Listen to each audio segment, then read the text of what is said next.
Assalamualaikum warahmatullahi wabarakatuh. Perkenalkan, saya Muhammad Dani Syahdan akan mempresentasikan tentang algoritma. Pengertian algoritma. Algoritma adalah jantung ilmu komputer atau informatika. Banyak cabang ilmu komputer yang diacu dalam terminologi algoritma. Namun jangan beranggapan algoritma selalu identik dengan ilmu komputer saja.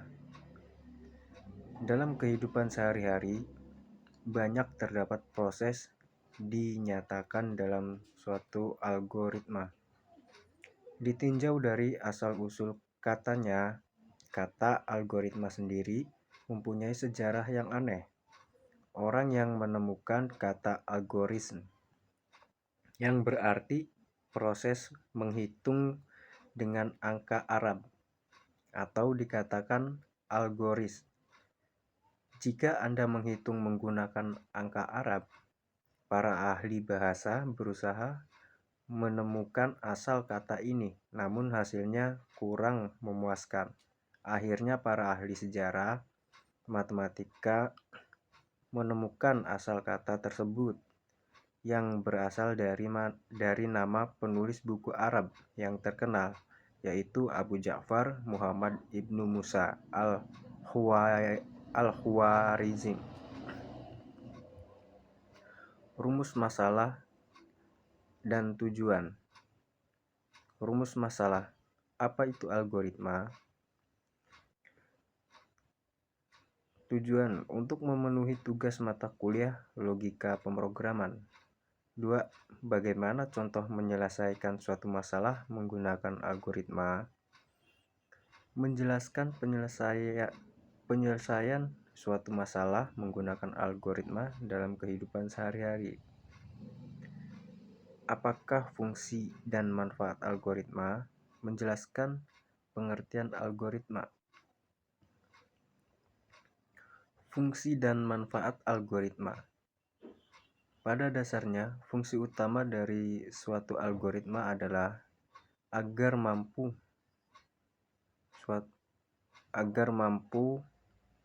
memecahkan masalah, sedangkan fungsi dan manfaat yang lain dari algoritma. 1. Agar bisa membantu mencapai suatu program yang rumit dan juga besar. 2. Agar bisa mempermudah membuat program yang dapat menyelesaikan suatu masalah tertentu. 3. Bisa digunakan berulang kali dalam menyelesaikan suatu permasalahan. 4. Membantu menyelesaikan suatu masalah dengan logika dan juga sistematis. 5. Agar bisa menganalisir penulisan program secara berulang-ulang. 6. Agar bisa melakukan pendekatan top-down dan divide and conquer. 7.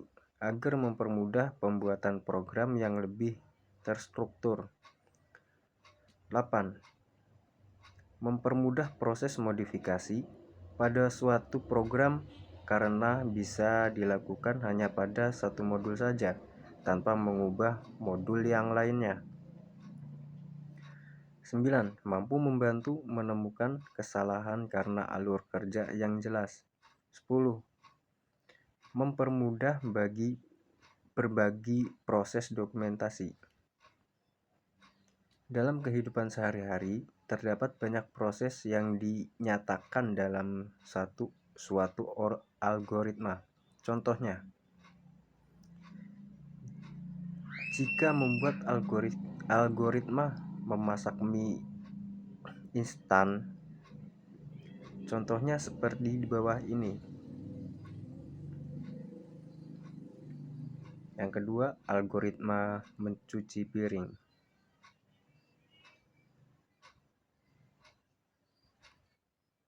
Yang ketiga, algoritma minum kopi instan. Yang keempat, algoritma tidur. Yang kelima, Algoritma menggunakan telepon umum.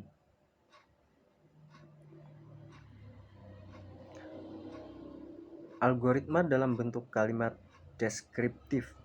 Algoritma dengan uraian kalimat deskriptif adalah notasi algoritma yang paling sederhana, karena algoritma ini menggunakan bahasa sehari-hari. Untuk permasalahan yang sederhana, penggunaan notasi ini sangatlah mudah.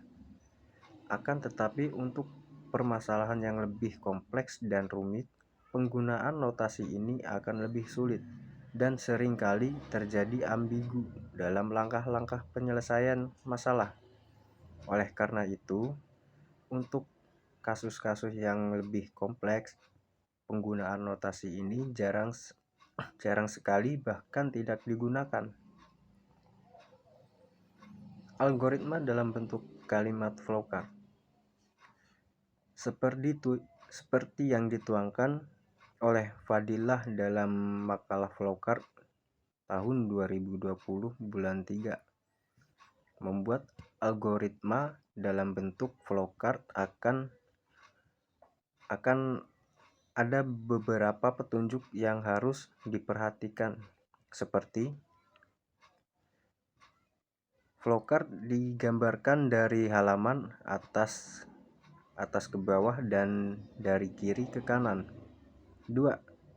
Aktivitas yang digambarkan harus didefinisikan secara hati-hati dan definisi ini harus dapat dimengerti oleh pembacanya.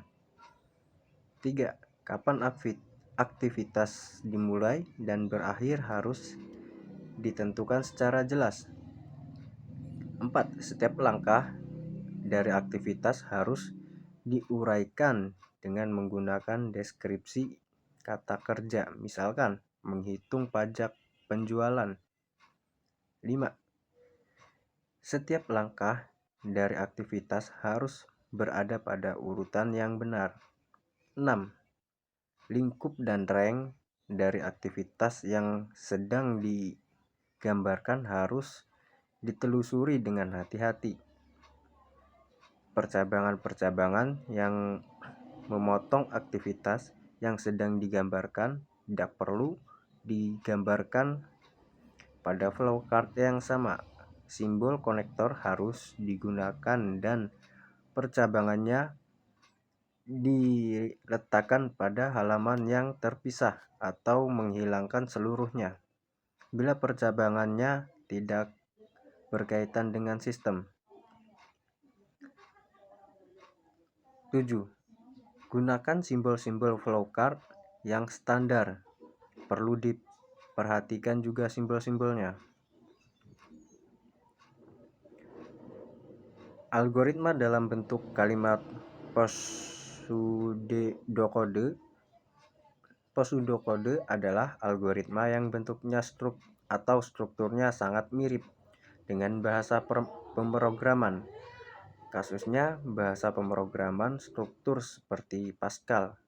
Kemiripan ini merupakan keuntungan dari pseudokode karena implementasi atau penerjemahan algoritma ke dalam source kode suatu bahasa pemrograman sangatlah mudah meskipun penggunaannya tidak sepopuler flowchart.